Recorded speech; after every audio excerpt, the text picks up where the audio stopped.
So children, we are studying about prepositions. So yesterday we learned the types of prepositions also, and today we'll start from the topic position of preposition कि position जो है preposition की वो कहाँ होनी चाहिए sentence के अंदर. Although a preposition is usually placed before a noun or a pronoun, sometimes it comes after the word which it modifies. अब मोस्टली तो हमने देखा कि जैसे कि इसका जो वर्ड था ये प्रीपोजिशन, यानी कि जो नाउन या प्रोनाउन से पहले लगती है, प्री यानी कि जो पहले लगती है, प्री मतलब पहले, बिफोर. लेकिन कुछ जगहों पर ये उस नाउन या प्रोनाउन या उस वर्ड के बाद में भी लगती है, जिसको ये मॉडिफाई करती है. जैसे कि एग्जांपल हम आगे देखते हैं. The preposition always comes at the end of the sentence when its object is the relative pronoun that. अगर किसी भी सेंटेंस के अंदर दैट लगा हो रिलेटिव प्रोनाउन के तौर पे, तो उस सेंटेंस के अंदर जो प्रीपोजिशन है वो हमेशा एंड में लगती है. फॉर एग्जांपल आप देख सकते हैं यहाँ पर, here is the bag that you are looking for. तो यहाँ पर बीच में दैट जो है, this is called the relative pronoun, क्योंकि ये इन दोनों को बैग यानी कि इस सेंटेंस को इसके साथ रिलेट कर रहा है.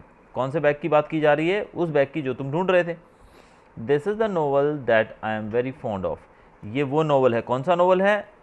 I am very fond of, यानी कि जिसकी मुझे पढ़ने की बहुत ही मतलब इच्छा होती है, बहुत ही ज़्यादा मुझे आदत है जिसको पढ़ने की, ये वो नॉवल है. यहाँ पर दैट वर्ड ने इनको जोड़ा है. तो यहाँ पर दैट वर्ड का जहाँ उपयोग होता है जिस सेंटेंस के अंदर रिलेटिव प्रोनाउन के तौर पे, वहाँ पर हमको प्रीपोजिशन जो है वो एंड में सेंटेंस के देखने को मिलती है. ये पहली चीज़ हमने सीखी आज इसके बारे में. दूसरा देखते हैं. The preposition usually comes at the end when its object is an interrogative pronoun. अगर सेंटेंस के अंदर व्हाट, हुम यानी कि इंटेरोगेशन की बात की जा रही है, यहाँ पर क्वेश्चन पूछा जा रहा है, तो ऐसे केसेस के अंदर भी जो प्रीपोजिशन है वो कहाँ लगती है? एट द एंड, बिल्कुल अंत में लगती है. जैसे कि यहाँ देखिए अबाउट है, यहाँ पर ऑफ है, whom are you thinking of, what are you talking about. तो यहाँ पर ये दोनों जो प्रीपोजिशंस हैं ये लास्ट में लगी हैं. तो ये दूसरे के बाद हम थर्ड की तरफ चलते हैं. अभी देखते हैं. The preposition comes at the end when its object is a relative pronoun understood and not stated. अब प्रीपोजिशन जो है वो तब फिर एंड में आता है जब ऑब्जेक्ट जो रहता है is a relative pronoun, object relative pronoun हो और अंडरस्टूड एंड नॉट स्टेटेड. उसको समझ में तो आ जाए लेकिन स्टेट नहीं किया जा सकता. जैसे एग्जांपल है यहाँ पर, this is the book I was speaking of.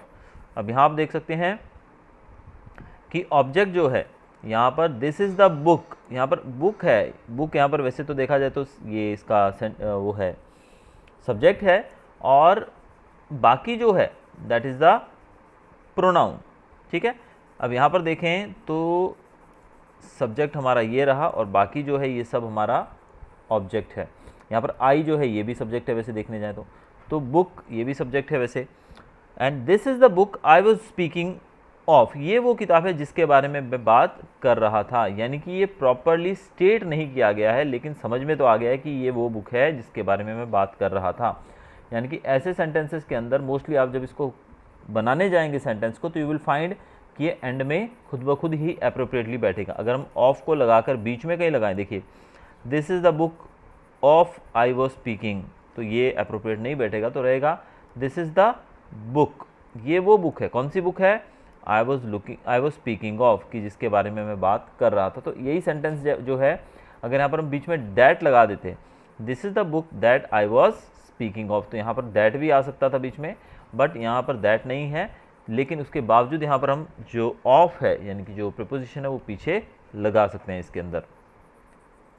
तो इसी प्रैक्टिस के लिए एक और एक्सरसाइज दी गई है यहाँ पर. And the next topic we are studying is about objects of prepositions. तो प्रीपोजिशंस के ऑब्जेक्ट्स के बारे में बात करते हैं. Words which come after preposition are called objects of preposition. तो प्रीपोजिशन के बाद में जो शब्द आते हैं, सेंटेंस का जो बाकी पार्ट जो कि प्रीपोजिशन के बाद आता है, उसको हम कहते हैं ऑब्जेक्ट्स ऑफ प्रीपोजिशन. जिस तरह से सेंटेंस के दो पार्ट होते हैं, सब्जेक्ट एंड ऑब्जेक्ट, उसी प्रकार से प्रीपोजिशन के बाद का जो पार्ट होता है उसको भी ऑब्जेक्ट कहा जाता है. लेकिन वो ऑब्जेक्ट किसका रहता है? प्रीपोजिशन का रहता है, क्योंकि वो प्रीपोजिशन के बाद उसकी पोजिशन रहती है. फॉर एग्जाम्पल यहाँ देखिए, I am looking at your hair cut. I am looking at यहाँ पर क्या है? एक प्रीपोजिशन है. तो प्रीपोजिशन का ऑब्जेक्ट क्या हुआ? Your hair cut. जबकि इसमें देखें तो सब्जेक्ट ये रहा आई एम, और ये पूरे का पूरा ही ऑब्जेक्ट है, प्रेडिकेट है. और वैसे ही ये इसका सब्जेक्ट है, ये पूरा प्रेडिकेट है, और इसके अंदर टू जो है ये हमारा प्रीपोजिशन है और टू के बाद जो है this film, this is the preposition object, यानी कि इसको हम बोलेंगे object of preposition, object of preposition ये. Now in first sentence your hair cut is the object and in the second sentence this film is the object of preposition. So most prepositions need an object to complete their meaning. तो यहाँ पर ये भी हमें देखना पड़ेगा कि ज़्यादातर जो प्रीपोजिशंस होते हैं उनको ऑब्जेक्ट की ज़रूरत पड़ती है ताकि उनका मीनिंग पूरा हो सके. अब यहाँ पर आप देख रहे हैं आई वॉज रेफरिंग टू, अगर हम यहाँ से दिस फिल्म को निकाल दें तो ये सेंटेंस इनकम्प्लीट रह जाएगा. अगर हम यहाँ पर आई एम लुकिंग एट लिख दें और आगे योर हेयर कट निकाल दें तो भी हमारा सेंटेंस इनकम्प्लीट रह जाएगा. तो ऑब्जेक्ट की ज़रूरत पड़ेगी हमको इसको कंप्लीट करने के लिए. Next it is given group prepositions. Beside single word prepositions such as on, in, about, above, outside, underneath et cetera, there are some groups of the word that function as prepositions. अब ये जो आप words देख रहे हैं these are all prepositions but they are single words. लेकिन कुछ ऐसे भी वर्ड्स होते हैं जो प्रीपोजिशन की तरह काम करते हैं, उसकी तरह फंक्शन करते हैं, बट वो ग्रुप में होते हैं. फॉर एग्जांपल देखिए यहाँ पर इन स्पाइट ऑफ, तो ये पूरे का पूरा ही प्रीपोजिशन है. ओइंग टू, ये भी प्रीपोजिशन की तरह काम करता है. For the sake of, this is also. तो ये जो सारे वर्ड्स आप देख रहे हो ये सब जो है these are kind of prepositions only but they work in group. ये ग्रुप में काम करते हैं. जैसे कि आप देखिए ऑन बिहाफ ऑफ, तो यहाँ पर ये पूरे का पूरा साथ में लगाना पड़ेगा. The vice president conducted the meeting on behalf of the president. तो यहाँ पर ऑन बिहाफ ऑफ ये पूरे का पूरा हमें साथ में लगाना पड़ेगा, फिर कहीं जाके उसका मतलब कंप्लीट होता है. तो इनको हम कहते हैं prepositions but they work in a group. और आगे ये एक्सरसाइज दी गई है and the topic again next is collocation. Some prepositions are often used with certain words. This combination of prepositions with other words is known as collocation.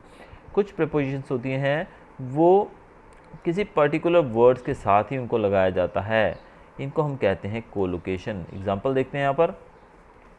The following list is a list of such prepositions with their combinations. यहाँ पर कुछ prepositions दिए गए हैं और उनके combination words दिए गए हैं. For example, about, angry, anxious, agree, dream, happy, etc. ये जो शब्द आप देख रहे हैं ये सब जो हैं इन शब्दों के साथ about लगाया जा सकता है, इनकी उनके साथ कॉम्बिनेशन में ये आते हैं. at के साथ aim, arrive, bad, disappointed, good, etc. इनको हम लगा सकते हैं. और ये जो टेबल जो दिया गया पूरा इसके अंदर कुछ वर्ड्स दिए गए हैं जो कि कौन कौन सी प्रीपोजिशन के साथ अप्रोप्रिएट बैठते हैं. तो ये ग्रुप में एक पेयर में हम कह सकते हैं कि काम करते हैं. यानी कि ये जो आप देख रहे हैं this is a preposition and these are the words with which this will work. जैसे आस्क की बात करें, he asked for the permission, he asked for permission, यहाँ पर फॉर आएगा आस्क के साथ. लुक की बात करें, he was looking for a car, he paid for the lunch. ठीक है, तो इस तरीके के जो शब्द हैं जिनको हम यहाँ पर देख रहे हैं इन सबको हम फॉर के साथ यूज़ कर सकते हैं. वैसे हम फ्रॉम के साथ भी इन शब्दों का उपयोग कर सकते हैं. तो ये जो है पेयर में ही यूज़ होते हैं, इसीलिए हम इनको कहते हैं कोलोकेशन, क्योंकि ये सर्टेन वर्ड्स के साथ ही वो अप्रोप्रिएट बैठते हैं. So that's all about the chapter. Thank you.